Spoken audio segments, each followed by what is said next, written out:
నమస్కారం. లక్ష్మి చెప్పే కథలకు స్వాగతం. వీణులతో వీక్షించటానికి సిద్ధం కండి. ప్రియ సఖులు, ఇప్పుడు మనం ప్రముఖ రచయిత్రి శ్రీమతి శ్రీదేవి సోమంచి గారు రచించిన సంగమం అనే నవలను విందామండి. ఈ నవల 2008 సంవత్సరంలో ఆంధ్రభూమి దినపత్రికలో 2 నెలల పాటు ధారావాహికంగా ప్రచురింపబడింది. ఇప్పుడు మొదటి భాగం మొదలు పెట్టిస్తున్నానండి. సృష్టి ఆరంభంలో ఎప్పుడో ఒక ఇద్దరు వ్యక్తులు చనిపోయేదాకా కలిసి ఉందాం అనుకున్నారు. వాళ్ళు అలాగే కలిసి ఉన్నారు. పెళ్లి చేసుకోలేదు, కానీ విడిపోలేదు. ఆ తర్వాత కూడా ఇంకో ఇద్దరు వ్యక్తులు అలాగే కలిసి ఉండాలని అనుకున్నారు. కానీ కలిసి ఉండలేమేమో అన్న అనుమానం కలిగింది. అందుకు పంచభూతాలని సాక్షిగా ఉంచుకుని చనిపోయేదాకా విడిపోకూడదని తమ నిర్ణయాన్ని ప్రకటించారు. ఆ పైన కూడా ఎన్నో కోట్ల మంది స్త్రీ పురుషులు కలిసి ఉందామనుకున్నారు. కానీ ఏ ఒప్పందము లేకుండా కలిసి ఉండలేమనే నిర్ణయానికి వచ్చి కొన్ని కట్టుబాట్లను ఏర్పరచుకున్నారు. ఆ ఏర్పాట్ల అంతిమ రూపమే పెళ్ళి. ఒకరు ఇంకొకరిని కోరుకోవటం కన్నా కలిసి ఉండటం ప్రధానమైపోయింది. తెర తొలగింది. జీలకర్ర బెల్లం పెట్టుకోవటం అయింది. శాంతి మెడలో మంగళసూత్రం కట్టాడు భాస్కర్. ఓరగా అతన్ని చూసింది శాంతి. అతని చూపులు కలిశాయి.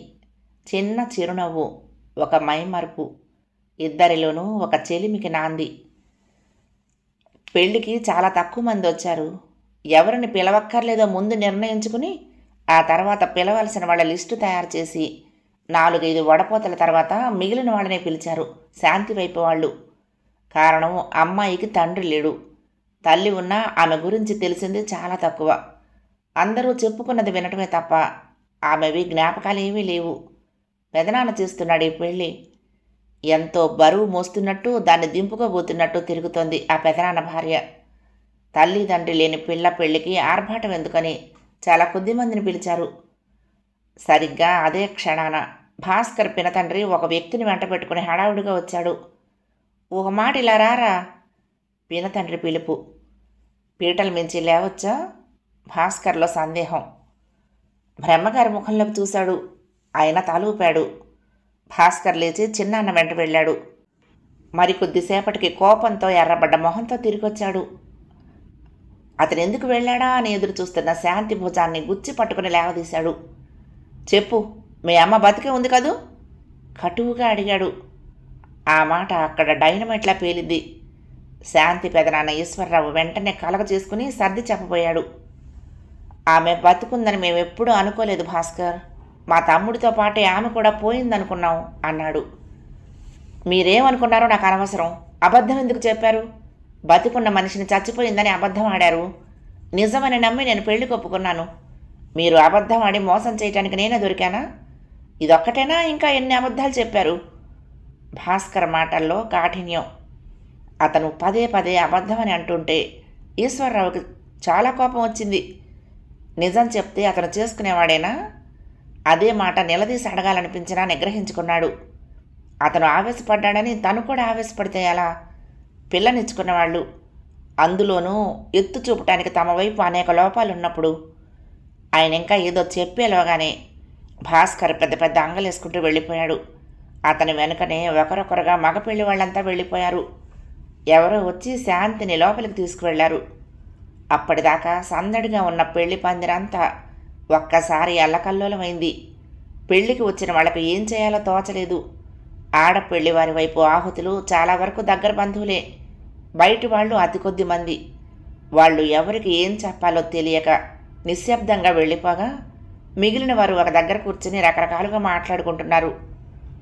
ఈశ్వరరావు తన బలగంతో సమావేశమయ్యాడు. అందుకే పెద్ద సంబంధం వద్దన్నానన్నయ్య. నువ్వు వింటేనా? కాస్త లోకువైన వాడిని తీసుకొస్తే నోరెత్తేవాడు కాదు. తమ్ముడు కమలాకర్ ఆయన్ను సన్నసన్నగా మందలించాడు. ఏమోరా, ఇంతదాకా వస్తుందని ఎవరనుకున్నారు? వాళ్ళంతటా వాళ్లే చేసుకుంటామని ముందుకొస్తే ఒప్పుకున్నాను. అయినా ప్రత్యేకించి వాళ్ళకి ఈ విషయం ఎవరు చెప్పారో నాకు అర్థం అవటం లేదు అన్నాడాయన.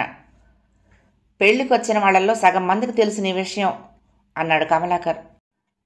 తెలిస్తే తెలిసిందిలేరా, పని కట్టుకుని పెళ్లి చెడగొట్టే వాళ్ళు ఎవరున్నారు? అందరూ మనవాళ్లే. మీలో మీరు వాదించుకోవటం కాదు, అసలు ఏం చేయాలో ఆలోచించండి.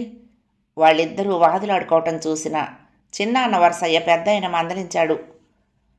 జరిగిందేదో జరిగిపోయింది, ఇంకాస్త కట్నం ఇస్తామని ఆశ చూపిస్తే వింటారేమో. ఎవరో సలహా ఇచ్చారు. అప్పటికే చాలా ఖర్చయిందని ఈశ్వరరావు మొహం కళతప్పింది. అతని భార్య కూడా చాలా గొడవ చేసింది. ఇంకా ఖర్చంటే అసలు ఒప్పుకోదు. కొంత తర్జన భర్జన జరిపి అదే సరైనదని అంతా నిర్ణయించాక ఈశ్వరరావు ఇంకా తన ఇష్టాన్ని బాహాటంగానే ప్రకటించాడు. తండ్రి లేడు, తల్లి అక్కర్లేదని వదిలేసిపోయింది. అలాంటి దాని మీద ఇంత ఖర్చు దేనికని సావిత్రి గొడవ చేసింది. ఇంకా పెట్టడం అంటే మా పిల్లలకు అన్యాయం చేయటమే. తను ఒప్పుకోదు. ఇదే ఎక్కువ. వాళ్ళు తీసుకువెళ్ళకపోతే మనతోనే ఉంటుంది. ఇంతకాలం ఉండలేదా? ఇక మీదట కూడా అంతే. ఆ ఇచ్చిన కట్నం వెనక్కు తీసుకుందాం, ఇంకా ఇస్తే లోకువైపోతాం అన్నాడు కోపంగా. అదేం మాటరా? పెళ్ళైన ఆడపిల్లని అత్తవారింటికి పంపించకుండా మన దగ్గరే ఉంచుకుంటావా? ఎంత పరువు తక్కువ, ఎంత చెడ్డ. అది మనింటి ఆడపిల్లే. చిన్న అన్న మందలింపు విన్నాక అతను ఇంకేమీ అనలేక ఊరుకున్నాడు. పెద్దలంతా కలిసి బయలుదేరారు ఆగిపోయిన కార్యక్రమాలను కొనసాగించడానికి. లోపల హాల్లో ఆడవాళ్లంతా చేరి చర్చించుకుంటున్నారు. తలో మాట అనుకుంటున్నారు. ఎప్పుడో జరిగిపోయిన చరిత్రను ఇప్పుడు తవ్వుతున్నారు. శాంతి తల్లి ఎన్నో ఏళ్ల క్రితం రెండో పెళ్లి చేసుకుంది. వీళ్ళెవ్వరూ ఆమోదించని పెళ్ళది. దాన్ని అసలు పెళ్లిగానే ఎవరూ ఒప్పుకోలేదు. అంత తెగించిన దాన్ని ఎక్కడా చూడలేదు అంటున్నారు. 2 ఏళ్ల పిల్లను గాలికి వదిలిపెట్టి తల్లి తన దారి తను చూసుకుంటే చేరదీసి పెంచాము. ఇన్నేళ్ల శ్రమ గాలికి కొట్టుకుపోయింది. డబ్బుకు డబ్బు వదిలింది, శనికి శని చుట్టుకున్నట్టయింది మా పరిస్థితి అంది ఈశ్వరరావు భార్య సావిత్రి. ఆమె మాటల్లో శాంతి పట్ల బాధ కన్నా తమ ప్రయత్నం విఫలమైందన్న ఆవేదన ఎక్కువగా వినిపించింది. ప్రశ్నార్థకంగా మిగిలిన ఆమె భవిష్యత్తు కన్నా తమకి ఆమె బరువు ఇంకెంతకాలం అన్న భయం బయటపడింది. మిగిలిన 2 కోడళ్ళు కూడా ఆమెకు సానుభూతి చెప్పారు. ఇంకొంత కట్నం ఆశ చూపబోతున్నారన్న సంగతి అప్పుడే వాళ్ళదాకా వచ్చింది. కమలాకర్ వచ్చి చెప్పి వెళ్ళాడు. అప్పట్నుంచి వాళ్ళు లోపల గిజగిజలాడిపోతున్నారు. ఎవరితోనూ మాట్లాడకుండా శాంతి నాయనమ్మ వర్ధనమ్మ ఒక వారగా కూర్చుని సన్నగా ఏడుస్తోంది. ఆ విషయం దాచిపెట్టొద్దని నేను ముందే చెప్పాను అంది శాంతి పక్కనే తను కూలబడుతూ.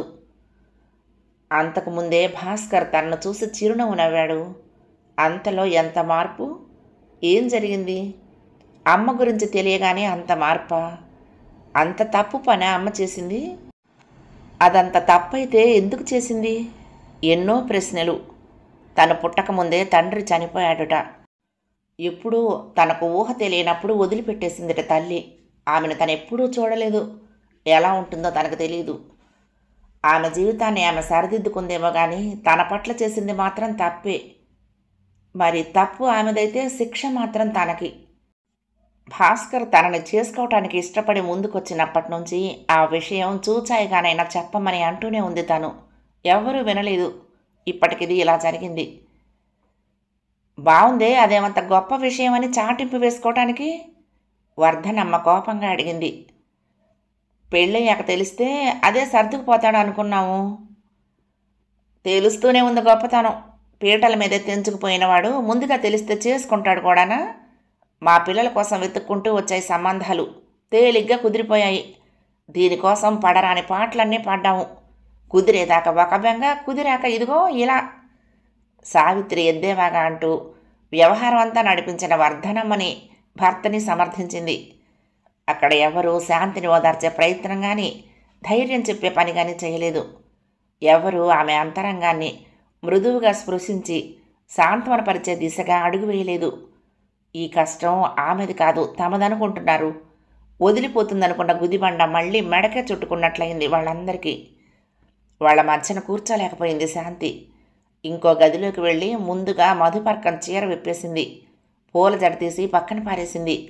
బాత్రూంలోకి వెళ్ళి కళ్యాణం బొట్టు పోయేలా ముఖం రుద్ది కడుక్కుని మామూలు బొట్టు పెట్టుకుంది. అంతరాంతరాలలో గట్టి నమ్మకం కలిగింది. ఇంకా కట్నం అనే ప్రతిపాదనకు భాస్కర్ ఒప్పుకోడని. ఇంతటితో తామిద్దరికీ సరి. ఈ అనుబంధం ఇంతవరకే. తనకు ఇంతే ప్రాప్తం. అలా అనుకోగానే అప్పుడొచ్చింది ఉప్పెనెల దుఃఖం. ఎన్నాళ్ళు ఈ గాలివాటు జీవితం? ఎవ్వరికీ అక్కర్లేని బ్రతుకు. ఈ ప్రశ్నలు ఆమె మెదడును రంపకోతకు వస్తున్నాయి. ఆ బాధకు ఒక అంతుదరి లేవు. ఇంట్లో ఆమె అనుభవించిన ఆర్తి ఆప్యాయతలు ఏమీ లేవు. సుఖభోగాలు అసలే లేవు. అందరూ ఉన్నా అనాథలా పెరిగింది. మనుషుల సందడి మధ్య ఎవరూ లేని ఏకాకి లాంటి మనసును పెంచుకుంది. పని చేయటం, వాళ్ళు పెడితే తినటం, మర్చిపోయినట్లు వదిలేస్తే అలాగే ఉండటం. పసి వయసులో ఏదో కావాలనే తపనతో, ఏం కావాలో తెలియని అమాయకత్వంతో నట్టింట కూర్చొని ఏడుస్తూ ఉంటే వీపు పగలగొట్టిన వాళ్లే కానీ ఎత్తుకుని ఓదార్చిన వాళ్ళు లేరు. కాస్త పెద్దదైన దగ్గర నుంచి మరో రకం సమస్య. ఇంట్లో పిల్లలందరికీ పెళ్ళిళ్ళు అవుతూ ఉంటే, ఈ పిల్లకు ఎప్పుడు చేస్తారని ఊళ్ళో వాళ్ళు అడుగుతూ ఉంటే ఆ కోపం తన మీద చూపించేవారు. వానాకాలం చదువులు ఇంటర్ దాకా చెప్పించి ఆ పైన మాన్పించి ఇంట్లో కూర్చోబెట్టారు. ఏ కాస్తైనా ఆమెకు ఆ ఇంట్లో మంచి జరిగింది అంటే అది భేషజం కోసం, నలుగురు వేలెత్తి చూపకుండా ఉండటం కోసం ఆమెను ఇంటర్ వరకు చదివించటం. పెళ్లితో ఇంతకంటే గొప్ప బతుకు తనకు సాధ్యపడుతుందని అనుకోలేదు శాంతి. లోకం కోసం ఏదో సంబంధం చూసి చేసి పంపిస్తారని అనుకుంది. ఇదే చరిత్ర అక్కడ కూడా పునరావృతమవుతుందని భావించింది. అయితే కొంతలో కొంత స్వేచ్ఛ, స్వాతంత్ర్యం ఎప్పటికో ఒకప్పటికి దొరుకుతాయని ఆశించింది. ఆ ఒక్క ఆశే చాలు ఆమెకు రేపును చూపటానికి. అతను లెక్చరర్ అని, తనను కోరి వచ్చాడని తెలిసి ఆశ్చర్యపడింది. ఆ తర్వాత ఈశ్వర్రావు కొంత కట్నం కూడా ఇవ్వబోతున్నాడని తెలిసి మరింత ఆశ్చర్యం. అప్పటిదాకా ముళ్ల పొదలమయంగా కనిపించిన ఊహాలోకంలో చిన్న చిన్న పూలు వికసించటం మొదలైంది. ఇప్పుడు ఆ పూలన్నీ వికసించకుండానే రాలిపోయాయి. ఎంతసేపు అలా కూర్చుందో ఆమెకే తెలియలేదు. కాలం స్తంభించిపోయినట్లు మనసు కనిపిస్తే గంటలే గడిచాయని వాలుతున్న పొద్దు సూచించింది. ఆడవాళ్ల మధ్య నుంచి ఈశ్వరరావు గొంతు వినిపించేసరికి ఒక్కసారిగా ఉలిక్కిపడింది. 4 సార్లు చర్చలయ్యాయమ్మా. తల్లిదండ్రులు కొంచెం మెత్తపడ్డారు కానీ అతడు మాత్రం పట్టిన పట్టు వీడటం లేదు. సామాన్లన్నీ సర్దుకున్నారు. విడిదిల్లు ఖాళీ చేసి వెళ్ళిపోవడానికి సిద్ధంగా ఉన్నారు.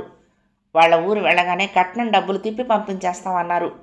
వాళ్ళు పెట్టిన బంగారం తిరిగిచ్చేయమన్నారు. పెళ్లి ఖర్చుల కింద కూడా కొంత ఇస్తామన్నారు.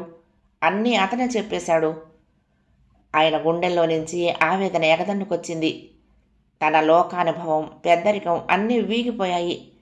అవసరార్థం చెప్పిన ఒక్క అబద్ధం, ఒకే ఒక్కటి, అదే నిప్పులా కాలుస్తోంది. వాళ్ళు వెళ్ళిపోవటానికి తయారుగా ఉన్నారన్న విషయం శాంతిలో అలజడి రేపింది. అంటే తెగతింపులు చేసుకుంటాడా? మొదటిసారి చూసినప్పుడు అతని చూపులు తనను వెంటాడటం, ఆ తర్వాత పెళ్లి చూపుల్లోనూ, చివరగా పెళ్లిలో తెర తీస్తున్నప్పుడు అతను తనకేసి చూసి చూడనట్టుగా చూసి సన్నగా నవ్వటం గుర్తొచ్చి మనసంతా అదోలా అయిపోయింది. కమ్మటి కళ ఎంతలో కరిగిపోయింది. తను తల్లిదండ్రులు లేనిదని తెలిసే చేసుకోవటానికి ముందుకొచ్చాడంటే మంచివాడే అయి ఉండాలి. ఆ తర్వాత పెదనాన్న ఇంకొంచెం డబ్బు ఇస్తానన్నా ప్రలోభపడలేదంటే? కట్నం తీసుకున్నా కూడా అతని మీద శాంతికి గౌరవమే కలిగింది. అలాంటి వ్యక్తిలో ఇంత పంతం ఎందుకో? ఒక్కసారి తనుగా అతనితో మాట్లాడితే అతను వెంటాడేమో, పరిస్థితి అర్థం చేసుకుంటాడేమో, తన నిస్సహాయతను గుర్తిస్తాడేమో. చాలాసేపు సంఘర్షించాక ఆలోచనలు ఒక కొలిక్కొచ్చాయి. కమలాకర్ చిన్న కొడుకు రాజుని వెతుక్కుంటూ వెళ్ళింది. అతను శాంతి కన్నా 2 ఏళ్లు చిన్నవాడు. ఆమంటే చాలా ఇష్టం. అతను నోట్సులు అవి రాసిస్తేనే శాంతి ఇంటర్ గట్టెక్కింది. ఈ పెళ్లి జరిగితే ఆమె సుఖపడుతుందని, ఆమె గురించి నిజాయితీగా ఆశించింది అతను ఒక్కడే. ఇలా జరిగినందుకు చాలా బాధపడుతున్నాడు. రాజు పిలిచింది. చెప్పక్క. దగ్గరగా వచ్చి నిలబడ్డాడు. ఏడ్చి ఏడ్చి ఎర్రబడ్డ ఆమె కళ్ళు ముఖము చూసి అతడికి కళ్ళల్లో నీళ్లొచ్చాయి. ఒక్క సాయం చేస్తావురా? గొంతు తగ్గించి అడిగింది.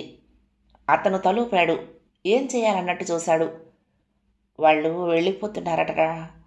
ఒక్కసారి అతన్ని వెంట పెట్టుకు రాగలవా? నేను డాబా మీద ఉంటాను, ఎవరికి తెలియకూడదు, గబగబా అంది. ఆమె తెగింపుకు అతడు తెల్లబోయాడు. వస్తాడంటావా? సందిగ్ధంగా అడిగాడు. అడిగి చూడరా, బతిమాలుతున్నట్టుగా అంది. సరేనని చెప్పి అతను వెళ్ళిపోయాడు. ఆమె డాబా మీదకి వెళ్ళింది. అక్కడికి సాధారణంగా ఎవరూ రారు. అందులోనూ ఇంటి నిండా చుట్టాలున్నప్పుడు అసలే రారు. దాదాపు 15 గంట గడిచింది. అతను రాలేదు, రాజు కూడా రాలేదు. ఏం జరిగిందో, తను ఇలా పిలవటాన్ని అతను ఎలా అర్థం చేసుకున్నాడో. ఇంతకీ వస్తాడా రాడా? నరాలు తెగిపోయేంత ఉద్విగ్నత ఆమెలో. మరి కాసేపటికి మెట్ల మీద అడుగుల చప్పుడు వినిపించి ఉలిక్కిపడి చూసింది. ఆఖరి మెట్టు మీద భాస్కర్ నిలబడి ఉన్నాడు. మొహంలో కోపం, అశాంతి, నిలబట్టంలో అసహనం. రమ్మన్నావుట? అతని గొంతు కంగుమంది. పైకి రండి అంది. పెళ్లిపీటల మీద అతని సమక్షంలో ఉన్న సిగ్గు, మృదుత్వం ఇప్పుడు ఆమెలో లేవు. తెగింపు కనిపిస్తోంది. వీలైనంత వరకు అతన్ని ఒప్పిద్దామన్న ఆరాటం కనిపిస్తోంది. భాస్కర్ శాంతి దగ్గరికి రాలేదు, రాదలుచుకోలేదు. అక్కడే ఉండి చెప్పు అన్నాడు. ఉపోద్ఘాతాలవి అనవసరం అనిపించాయి ఆమెకు. సూటిగా అడిగింది. నేనేం తప్పు చేశానని ఎంత శిక్ష విధించారు? మీ వాళ్ళాడిన అబద్ధాల్లాగే ఈ పెళ్లి కూడా అబద్ధమే అనుకుంటే ఇది శిక్షగా అనిపించదు, నిర్మోహమాటంగా అన్నాడు. అదే ఎందుకని? ఇందులో నా ప్రమేయం ఉందా? మా అమ్మ రెండో పెళ్లి చేసుకోవటంలో కానీ, మా వాళ్ళు ఆ విషయాన్ని దాచిపెట్టడంలో కానీ. పెళ్లి విషయానికి వచ్చేసరికి ఆడపిల్లకి ఎంత స్వేచ్ఛ ఉంటుందో మీకు తెలియదా? అందులోనూ బంధువుల దయాధర్మం మీద బతుకుతున్న దానికి అంది. నిజమే కావచ్చు, కానీ నా మనసు విరిగిపోయింది. నీకోసమని మా వాళ్ళందరినీ ఎదిరించి ఒప్పించాను. వాళ్ళందరి ముందు నాకెంత తలవంపులైందో తెలుసా? మీ పెదనాన్న చెప్పిన ఏ ఒక్క మాట నమ్మలేకపోతున్నాను. మీ అమ్మ నిజంగా మరో పెళ్లి చేసుకుందా, లేక ఇల్లీగల్గా ఎవరితోనైనా ఉంటుందా? పెళ్లి చేసుకుంటే ఆ విషయాన్ని బాహాటంగా చెప్పకుండా దాచారెందుకని అన్నాడు. అది ఇప్పటి విషయం కాదు, దాదాపు 1.5 దశాబ్దాల కిందటిది. ఆ తరం మనుషులు వాళ్ళు, అందుకే దాన్ని తేలిగ్గా తీసుకోలేకపోతున్నారు. మీరిలా మోసం చేయటాన్ని నేను కూడా తేలిగ్గా తీసుకోలేకపోతున్నాను. దయచేసి నా మాట వినండి. వద్దు, నాకేం చెప్పక్కర్లేదు. ఇష్టపడి వెంటపడ్డానని అందరూ కలిసి మోసం చేశారు. ఈ భేదాభిప్రాయాలతో మనం కలిసి కాపురం చేయలేము. నాకు నీ పరిస్థితి పట్ల జాలిగానే ఉంది, కానీ నేనేం చేయలేను. డబ్బు విషయాలు మీ వాళ్ళతో మాట్లాడాను. వెళ్ళగానే విడాకుల పేపర్లు పంపిస్తాను. జరిగింది మర్చిపోయి ఎవరి దారిని వాళ్ళు బతుకుదాం అన్నాడు చాలా స్పష్టంగా. అతను అక్కడికి వచ్చిందే తన నిర్ణయం ఆమెకు చెప్పి ఇంకే ఆశలు పెంచుకోకుండా చేద్దామని. రాజు పిలవగానే అతను మొదట ఒప్పుకోలేదు. ఎంతో బతిమాలాక ఆఖరికి అతని వెంట వచ్చాడు. ఇంకా ఏ ఆశ మిగిలిలేదని శాంతకు అర్థమైంది. మరొక్క మాట, వెను తిరగబోతూ అన్నాడు అతను. ఏమిటన్నట్లుగా చూసింది శాంతి. మరొక ప్రయత్నం చేసేటప్పుడైనా ముందే అన్నీ మాట్లాడుకోవటం మంచిది అనేసి గిరుక్కుమని తిరిగి వెళ్ళిపోయాడు. అతని అడుగుల చప్పుడు ఆ నిశీధి నిశ్శబ్దంలో ప్రతిధ్వనించింది. ఆ చప్పుడు దూరం అయ్యాక అతను వెళ్ళిపోయాడన్న విషయాన్ని ఆమె మనసు అప్పుడు స్వీకరించింది. తన శక్తి అంతా అతనితో వెళ్ళిపోయినట్లు నిలుచున్న చోటే కూర్చుండిపోయింది. ఏడుపు రావటం లేదు. ఇక మీదట తన బతుకేమిటనే ప్రశ్న కళ్ళ ముందు నిలిచింది. ఒక్కదానివి ఎక్కడేం చేస్తున్నావే? నీకోసం ఇల్లంతా వెతికాను. ఏం పిచ్చి పని చేస్తున్నావనని భయం వేసింది. రాజు వచ్చి చెప్పేదాకా ఇక్కడున్నావని తెలీదు అని వర్ధనమ్మ కంగారు పడుతూ వచ్చి అనేదాకా శీలలా అక్కడే కూర్చుంది. ఇల్లంతా వెతికి అన్ని మెట్లెక్కొచ్చినందుకు పెద్ద వయసు వల్ల ఆవిడ కొద్దిగా రొప్పుతోంది. ఇక మీదట చివరిదాకా ఒక్కదాన్నే గడపాలి కదా బామ్మ అంది శాంతి నిర్లిప్తంగా. ఏం మాటలే అవి? ఆవిడ శాంతిని దగ్గరకు తీసుకుంటూ అంది. ఆమె గొంతు రుద్ధమైంది. అతనిది తాత్కాలిక ఆవేశం. కొద్ది రోజులు పోతే అన్నీ అవే సర్దుకుంటాయి. పెదనాన్న మళ్ళీ వెళ్తానంటున్నాడు. నీకు అన్యాయం జరుగుతుందేమోననే కదా మీ అమ్మకు నిన్నివ్వంది. అలాంటిది మేము నీకు అన్యాయం జరగనిస్తావా అంది వర్ధనమ్మ. భాస్కర్ వచ్చి వెళ్ళిన సంగతి ఆవిడకి తెలియదు. రాజు చెప్పలేదు. శాంతి నిస్తేజంగా నవ్వింది. ఆ నవ్వులో ఎన్నో భావాలు. పద కిందకు వెళ్దాం అని తీసుకువెళ్ళింది వర్ధనమ్మ. హాల్లో కూర్చొని గట్టిగా మాట్లాడుకుంటున్న వాళ్ళంతా వాళ్ళిద్దరినీ చూసి ఆగి మళ్ళీ మాటలు కొనసాగించారు. వాళ్లల్లో ఈశ్వరరావు లేడు, తన గదిలో ఉన్నాడు. ఎంతో అసక్తత ఒక్కసారిగా వచ్చి మీద పడ్డట్టయింది. జరిగింది తలుచుకుంటే దిగ్భ్రాంతిగా ఉంది. ఆ ఇంట్లో ఎన్నో పెళ్ళిళ్ళు జరిగాయి. ఎందరో కొత్త కోడళ్ళు వచ్చారు, కొత్త అల్లుళ్ళు వచ్చారు, కొత్త చుట్టరికాలు కలిశాయి. అందరూ తన పెద్దతనాన్ని గౌరవించారు. చిన్న చిన్న అసంతృప్తులున్నా సర్దుకుపోయారు. కానీ ఇప్పుడిలా. ఆ రోజున శాంతి తల్లి తనను ఎదిరించింది. వంశంలో ఎవ్వరూ చెయ్యని పని చేసింది. అందుకే శాంతిని తెచ్చేసుకుని ఆమెకు జీవితకాలపు దుఃఖం కలిగించి బుద్ధి చెప్పాడు. కానీ ఇప్పుడు ఈ భాస్కర్కి ఎలా చెప్పాలి? ఏం చెప్తే వింటాడు అతను? ఆయనకు పశ్చాత్తాపం మొదలైంది. మరదలి మీద ప్రాంతానికి శాంతిని తీసుకొచ్చేశాడు. ఆమె నిస్సహాయురాలు కాబట్టి అలా చేయగలిగాడు. పెంచాడు, పెద్ద చేశాడు. పెంచి పెద్ద చేయటం అంటే తమది కలిగిన కుటుంబం కాబట్టి తిండికి బట్టకి లోటు లేకుండా పెరిగింది. కానీ దాని ఆలనా పాలన ఎవరు చూశారని? మిగిలిన పిల్లల మీద చూపించిన ప్రేమలో 1000 వంతైనా చూపించారా? ఆ పిల్ల భవిష్యత్తు ఏంటి? తన తర్వాత దీని మంచి చెడ్డలు ఎవరు చూస్తారు? అసలు ఈ పిల్ల ఏమనుభవించిందని? పుట్టుకతోటే తండ్రి లేడు, తల్లిని తను దూరం చేశాడు. భాస్కర్కి దీని మీద ప్రేమ లేకపోతే లేకపోయింది, కనీసం జాలి కనికరం కూడా లేకపోయాయి. దీన్ని తీసుకురాకుండా ఉంటే బాగుండేదేమో. తల్లి కూతుళ్లను విడదీసిన పాపం ఆయన్ని బాధ పెట్టసాగింది. మరదలు మరొక పెళ్లి చేసుకుంటే తను ఆమె మీద బురద చల్లాడు, ఎవరితోనో పోయిందన్నాడు. ఆ మాటలే ఈ రోజున తన బతుకుని వెక్కిరించాయి. ఇప్పుడు ఈ పిల్ల పరిస్థితి ఏంటి? నిస్త్రాణగా కుర్చీలో వెనక్కి ఒరిగాడు. ఎవరెంత బాధపడి ఏం లాభం? అసలు వ్యక్తి ఆ తల్లికి లేకపోయాక దీన్ని ఆమె దగ్గరే వదిలేస్తే మనకి మనస్తాపం అప్రతిష్ట ఉండేవి కావు అంది సావిత్రి. ఈశ్వరరావు జవాబివ్వలేదు. భార్య మాటలు తన మనసుకు అద్దం పట్టినట్లున్నాయి. నిజమే, తనెందుకు తీసుకున్నాడు ఇంత పెద్ద బాధ్యతను? ఒక పసిదాన్ని తీసుకొచ్చి పెంచి పెద్ద చేసి జీవితానికి ఒక దారి చూపించడం అంటే మాటలా? అప్పుడు తెలియలేదు, కానీ ఇప్పుడు అర్థమవుతోంది. ఒక్క నిమిషం అలాగే ఊరుకుని శాంతి అని పిలిచాడు. ఆమె వచ్చింది. ఇలా రావే. దగ్గరకు పిలిచి కూర్చోబెట్టుకుని ముఖంలోకి తదేకంగా చూశాడు. తమ్ముడి రూపం లీలగా కదిలినట్లయింది. అంతా కలిసి నా కూతురికి అన్యాయం చేస్తున్నారని ఆక్రోశించినట్లు అనిపించి మనసు కలిచివేసింది. మీ అమ్మకు దూరం చేసి నీకు అన్యాయం చేశానేమో నాకు తెలియదు, కానీ అలా చేసి ఇక్కడికి తీసుకొచ్చినంత మాత్రాన సరైన న్యాయం చేయలేకపోయాను అన్నాడు ఆవేదనగా. అలా ఎందుకు అనుకోవాలి? మనం గనక తీసుకురాకపోతే దీని పరిస్థితి ఇంకెంత హీనంగా ఉండేదో. ఇలాంటి పెళ్ళిళ్ళు ఉంచుకోవటాల గురించి ఎన్ని వినలేదు? వెంటనే అంది సావిత్రి. భర్త తనని తాను తక్కువ చేసుకోవటం ఆమెకు నచ్చలేదు. వాళ్ళు కట్నం డబ్బు తిప్పి ఇచ్చేస్తామన్నారు. అది నీ పేర వేస్తాను, అదే నీకు ఆధారం అన్నాడు ఈశ్వరరావు. అలా అంటుంటే ఆయన గొంతు వణికింది. మీరంతా ఉండగా నాకేం భయం పెదనాన్న? ఇంకేమనాలో తోచని శాంతి అంది. మదమాత్సర్యాలే బలం అనుకునే వ్యక్తికి పశ్చాత్తాపంతో పతనం మొదలవుతుంది. ఈశ్వరరావు బలం అనుకుని నమ్మింది కూడా వీగిపోయింది. ఆ నమ్మకంతోనే ఆయన ఎన్నో చేశాడు. ముఖ్యంగా ఇంటి వ్యవహారాల్లో, శాంతి విషయంలో. మనిషికి స్వర్గం నరకం అంటూ ఎక్కడా ఉండవు. చివరి రోజుల్లో అతను అంతర్ముఖుడవుతాడు, అనుభవాలను మథనం చేసుకుంటాడు. వాటి సారమే స్వర్గ నరకాలు. మనసే అన్నింటినీ చూపిస్తుంది. అలాంటి నరకాన్ని చూస్తున్నాడు ఆయన. కారిడార్లో నిలబడి నక్షత్రాలు లెక్క పెడుతున్నాడు భాస్కర్. లెక్క సరిపోవటం లేదు. మధ్యలో కొత్తవి పుట్టుకొస్తున్నాయి. అతని మానసిక స్థితి కూడా అలాగే ఉంది. దారి తెన్ను లేకుండా ఆలోచనలు సాగుతున్నాయి. కొత్త కొత్తవి పుట్టుకొస్తున్నాయి. అన్నయ్య, వదిన గుర్తొస్తోందా? దగ్గరలో చెల్లెలు గొంతు. వదిన? ఏ వదిన? కలవరంగా అడిగాడు. సగం వదిన. సింధు నవ్వింది.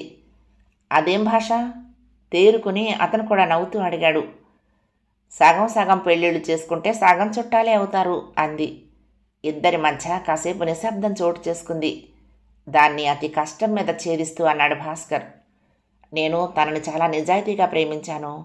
అలాంటప్పుడు అదే నిజాయితీ వాళ్లల్లో ఉండక్కర్లేదు? కనీసం తనలో. తనేం చేసింది? పెళ్లి చూపులయ్యాక తనతో ఒంటరిగా మాట్లాడాను. అప్పుడు చెప్పొచ్చుగా. ఏం చెప్తుంది? మా అమ్మ మళ్ళీ పెళ్లి చేసుకుంది అనా? ఆ సమయంలో మాట్లాడుకోవలసినవి అవే విషయాలా? ఆహా, నాకు తెలియదులే, అందుకని అడుగుతున్నాను.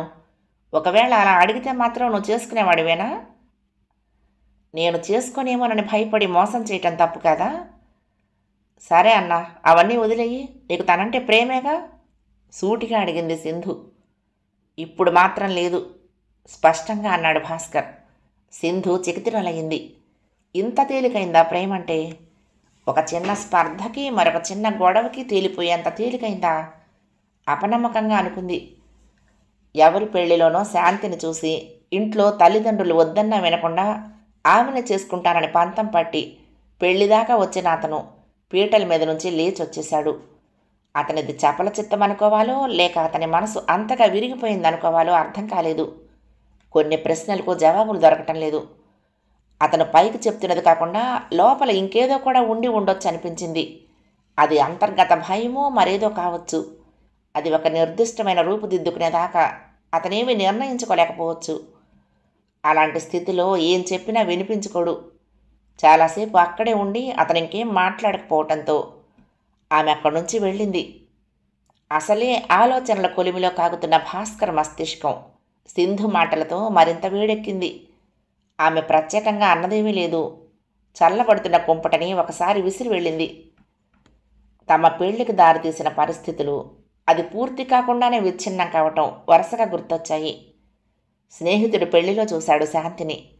పనులతో సతమతమవుతూ మామూలు చీర కట్టుకుని హడావుడిగా తిరుగుతూ ఉంటే తన చూపులు ఆమె వెన్నంటే సాగిపోయాయి.